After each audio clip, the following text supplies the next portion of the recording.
Alright, let's consider a question that sounds like it was conceived during a very strange fever dream. What if all the world's statues came to life for 1 hour, every single year? So, imagine this.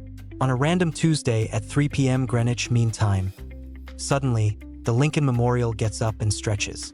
In Rio, Christ the Redeemer gives a little wave. In Brussels, the mannequin piece, well, he continues doing what he's always done, but now with a sense of self-awareness.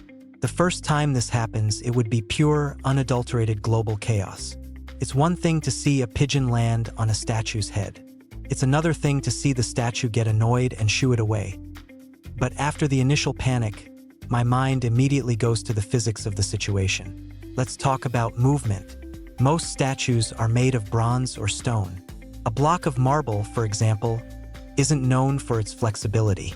It has immense compressive strength, which is great for standing still for centuries, but terrible for, say, chasing a tourist who got a little too close with their selfie stick. The sound alone would be terrifying. Not a roar, but a global, deafening grinding and scraping, like the planet itself needs to oil its joints.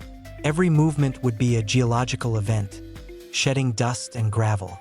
The Statue of Liberty taking a single step off her pedestal would probably register on the Richter scale. Then there's the issue of communication. What language do they speak? Does a Roman statue of Caesar speak classical Latin, modern Italian, or just the language of the nearest tourist? And what would they even talk about? You'd have thousands of historical figures waking up in a world they couldn't possibly comprehend.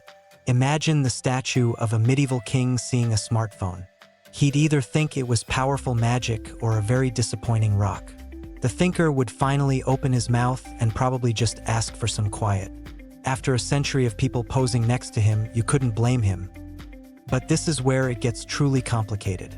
History isn't just a collection of famous people standing still. It's a series of arguments, often violent ones. Think about any major city park. You might have a statue of a revolutionary general just a few hundred feet away from a monument to a king he helped overthrow. For 364 days, they stare blankly past each other. But for that 1 hour, that park becomes the most historically tense debating club in the world. Would they argue? Would they fight? A slow-motion, crumbling fight between historical figures would be both majestic and ridiculous. Of course, humanity would adapt. After the first year, the awakening hour would become the most anticipated event on the planet. There would be 24-hour news coverage, with historians providing live commentary. Scientists would set up sensors to study petroambulation. Governments would have to enact special security measures. You can't just put up a velvet rope when a 20-ton bronze general decides he wants to go for a walk. People would place bets. I'll bet you $50 that the statue of Rocky in Philly can beat the statue of David in a fight. Ultimately, this annual hour would change our relationship with the past. History would no longer be a boring subject in a textbook. It would be that terrifying, confusing, and sometimes hilarious hour where we're reminded that our world was built by people. People made of ambition, pride, and, in this case, a whole lot of stone. And honestly, the giant, famous statues aren't even the scariest part. The truly unsettling thought?